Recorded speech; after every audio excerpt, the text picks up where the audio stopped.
सब तेरे लिए।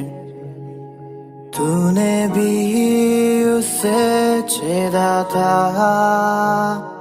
फिर भी प्यार से वो बुलाता। जाता क्यों नहीं तू उसके पास, फिर भी प्यार से वो बुलाता। जाता क्यों नहीं तू उसके पास।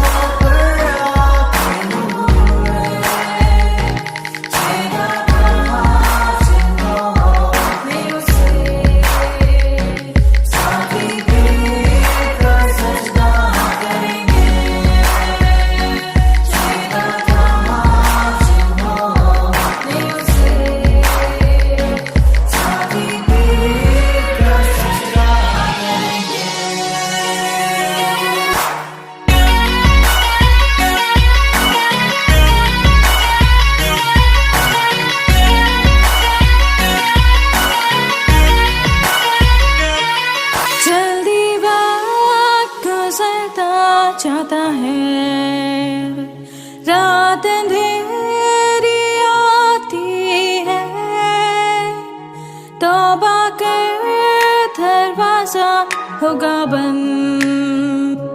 कुछ ना होगा वे पछताने से, तौबा कर दरवाजा होगा बंद। कुछ ना होगा वे पछताने से।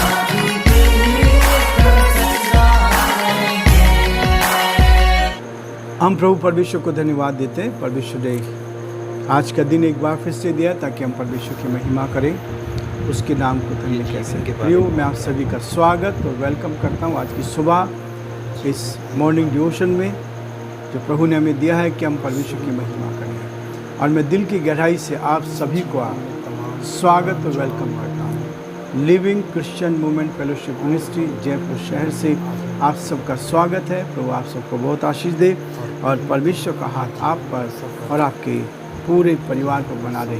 यही हमारी प्रार्थना है, ये हमारी आपके लिए दुआ है कि आप आगे बढ़ें और परमेश्वर की महिमा करें। एक एक दिन आपके जीवन में आशीष का दिन बनता जाए और आप प्रभु की महिमा करते जाएं। यीशु ने कहा, मार्ग सत्य और जीवन मैं ही हूँ, बिना मेरे द्वारा कोई स्वर्ग में पहुँच नहीं सकता। परमेश्वर का धन्यवाद करते हैं कि प्रभु यीशु का ये कथन है।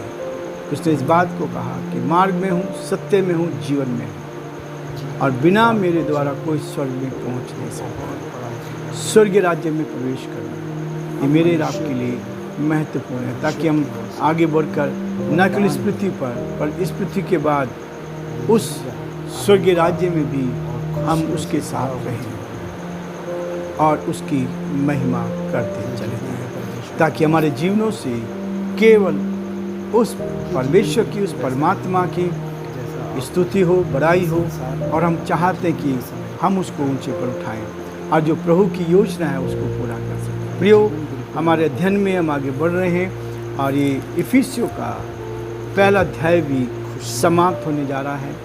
हमने 19 पद तक देखा था पहले अध्याय का।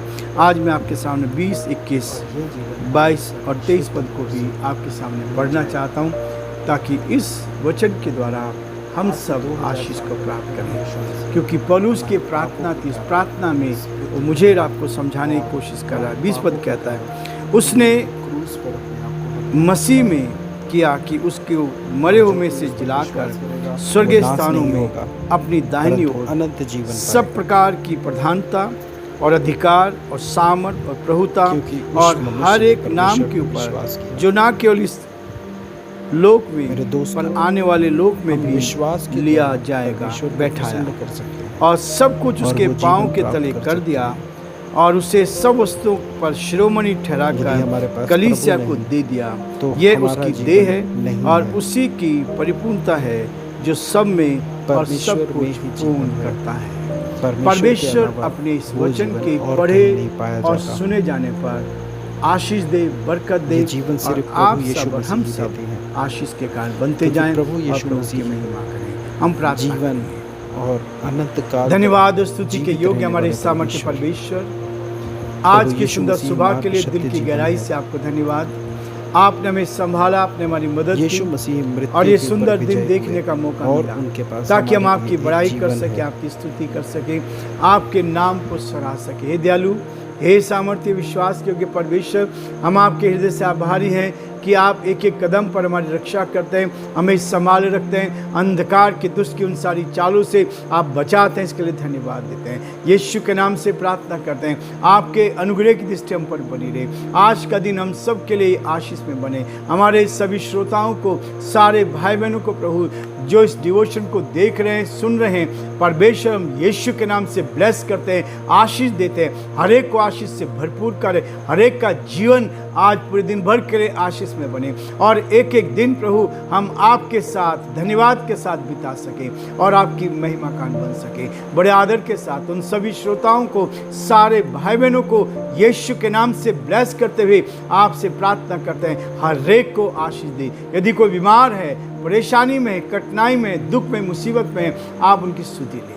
हम प्रार्थना करते हैं हमारे देश के लिए, देश के प्रधानमंत्री के लिए, राष्ट्रपति के लिए। हे दयालु परमेश्वर, आपने हमें जिम्मेवारी दी है अपने अधिकारियों के लिए, जिनको चुना गया है उनके लिए हम प्रार्थना करें। प्रभु आप उनको सुरक्षित रखें, आपका हाथ उनके साथ बना रहे। जो जिम्मेवारी आपने दी है उस जिम्मेवारी को पूरा करने में आप उनकी मदद करें, ताकि ईमानदारी के साथ, सच्चाई के साथ, विश्वास योग्यता के साथ इस देश का संचालन करें और हमारा देश उन्नति करे, आगे बढ़े और बहुतों के लिए आशीष का, आनंद का कारण बनते जाए। हे पिता, हे स्वामी, हे उद्धारकर्ता परमेश्वर, हम प्रार्थना करते हैं हमारे प्रदेश राजस्थान के लिए, यहाँ के मुख्यमंत्री भजनलाल जी के लिए प्रार्थना करते हैं, आपका हाथ उन पर बना रहे ताकि वो भी अच्छी बुद्धि उनको मिले, अच्छा ज्ञान मिले और जो जिम्मेवारी आपने दी उसको उठाने की सामर्थ्य और शक्ति आपकी ओर से मिलती चली जाए, ताकि परमेश्वर सारी बातों में आपका नाम ऊंचा किया जाए। और हम यही चाहते हैं प्रदेश उन्नति करे, इस प्रदेश में भाईचारा आए, इस प्रदेश में एक दूसरे से प्रेम मोहब्बत बढ़े और हम आपकी महिमा कान बनते जाए, ताकि हर एक जन आपकी महिमा कान बनते जाए और जो आपकी योजना है उसको पूरा करें। हम बड़े आदर के साथ, दीनता के साथ, नम्रता के साथ हम सभी को, हमारे सारे भाई बहनों को, हमारे पूरे देश को, हमारे प्रदेश को, सबको आपके हाथ में सौंपते हुए इस विनती को अपने प्रभु अपने उद्धारकर्ता यीशु मसीह के नाम से मांगते हैं, आमीन। प्रियो, परमेश्वर मुझे और आपको प्रेरित करता है, उत्साहता है, ताकि हम परमेश्वर के साथ एक मन होकर जीवन में आगे बढ़ते जाएं, बुराई से बचे रहें। आज संसार में बुराइयां बढ़ती जा रही हैं, लेकिन परमेश्वर चाहता है इन बुराइयों से हम अलग हटकर हम सच्चाई की ओर चलें। इसलिए यीशु ने कहा, मार्ग, सत्य और जीवन मैं ही हूँ, बिना मेरे द्वारा कोई स्वर्ग के राज्य में प्रवेश नहीं कर सकता। और ये सत्य है। यीशु मसीह ने संसार में आकर केवल 3.5 वर्ष तक ही इस संसार में सेवकाई की। 30 साल तक अपने पिता के घर में उसने काम किया और केवल 3.5 साल में उसने पूरी दुनिया को हिला दिया। 3.5 साल में दुनिया के इतने लोग जो उसकी शिक्षाओं को लेकर आगे बढ़े, जिन्होंने सच्चाई को लिया, ईमानदारी का जीवन किया। और यीशु ने कहा, अपने हित की नहीं लेकिन दूसरे के हित की चिंता करो। अपने बारे में तो सब सोचते हैं, लेकिन दूसरों के बारे में वो सोचने के लिए मजबूर करता है, ताकि हम दूसरों के बारे में सोचें। अपने लिए सब करते हैं। वो कहता है, दूसरे की खेती सींचोगे तो तुम्हारी भी सींची जाएगी। आप दूसरों के लिए भला करेंगे तो आपके लिए स्वतः ही भला होता चल जाएगा। आप दूसरों को अच्छा समझेंगे तो आप और अच्छे बनते चले जाएंगे। ये यीशु की शिक्षा है जो उसने सारी दुनिया में दी। उसके विरोधी लोगों ने, यहूदी लोग उसके कट्टर विरोधी रहे हैं। जो इस वचन को, इस बाइबल को मानते थे, वो उसके कट्टर विरोधी रहे हैं और उन्होंने ही उसको क्रूस के ऊपर लटकाया, क्रूस के ऊपर लटकाया। लेकिन प्रियो, उसके शब्द थे, जब वो क्रूस पर लटकाया गया था, प्रभु ने कहा, हे पिता, इन्हें क्षमा कर, क्योंकि नहीं जानते क्या करते हैं। और यही संदेश आज हमारे हृदय को छेदता है, लोग के हृदय को छेदता है कि यीशु ने करुणा दिखाई, यीशु ने अपने शत्रुओं से प्यार किया और ये दुआ करी, हे पिता, इन्हें क्षमा कर, क्योंकि नहीं जानते क्या करते हैं। इसलिए पौलुस, जो विरोधी था, पहले यहूदी समाज से था, वो यीशु का विरोधी रहा। लेकिन एक दिन यीशु ने जब उससे बातचीत करी, स्वर्ग से आकाशवाणी हुई, उसके स्वर्गारोहण के बाद, तब उससे कहा, हे शाऊल, हे शाऊल, तू मुझे क्यों सताता है। इस आवाज ने उसको बदल दिया और तब उसने उत्तर में पूछा, हे प्रभु, तू कौन है। उसने कहा, मैं यीशु हूं, मैं यीशु हूं जिसको तू सताता है। बोला, जो मेरे लोगों को सताता है मुझे सताता है। हम परमेश्वर का सामना नहीं कर सकते, हम ईश्वर के विरोध में जाकर काम नहीं कर सकते। हम लोग ईश्वर की संतान हैं, आप लोग ईश्वर की संतान हैं। जिसने इस पृथ्वी पर जन्म लिया है वो ईश्वर की संतान है। इसलिए प्रियो, परमेश्वर का वचन मुझे और आपको इसलिए आगे कहता है, यीशु के बारे में कहता है, जो उसने मसीह में किया कि उसको मरे हुए से जिलाया। यीशु मसीह को लोगों ने क्रूस पे चढ़ाया, उसको दफनाया गया, लेकिन मरे हुए से उसको जिला दिया। यही है सबसे महत्वपूर्ण। आज वो जीवित है और जीवित प्रभु के विरोध में लोग रहते हैं। लोग कहते हैं यीशु का नाम मत लो, बाकी सब कुछ करो, लेकिन वो जीवित है और जीवित है तो हमारे साथ रहता है, जीवित है तो हमारी मदद करता है। इसलिए उसने मसीह में क्या किया, हमें उसे मरे हुए में से जिलाया और स्वर्गीय स्थानों में अपनी दाहिनी ओर बिठाया है। स्वर्गीय स्थानों में दाहिनी हाथ बिठाया है। आज प्रभु हमारे लिए परमेश्वर से निवेदन करता है, एक वकील बनकर निवेदन करता है। यीशु हमारे लिए परमेश्वर के सामने अपने लोगों को बचाने के लिए वो कोशिश करता है, ताकि हम उसके साथ आगे बढ़े। 12-21 पद कहता है, सब प्रकार की प्रधानताएं, अधिकार और सामर्थ और प्रभुता और हरेक नाम के ऊपर, जो न केवल इस लोक में पर आने वाले लोक में भी होगा, उन सब पर अधिकार दिया गया है। यीशु को यह अधिकार दिया गया है क्योंकि उसने ही मौत पर जीत पाकर अपने जीवन को दिखाया, जी के दिखाया। और प्रभु ने, परमेश्वर ने, उस परमात्मा ने उसको जीवित किया और आज भी वो जीवित है, हमारे मनों में जीवित है, हमारे हृदय को साफ करता है, हमें शुद्ध करता है, पवित्र करता है। और इसलिए पौलुस ने अपनी प्रार्थना में इस बात को रखा था। 22 पद में कहता है, और सब कुछ उसके पांव के तले कर दिया।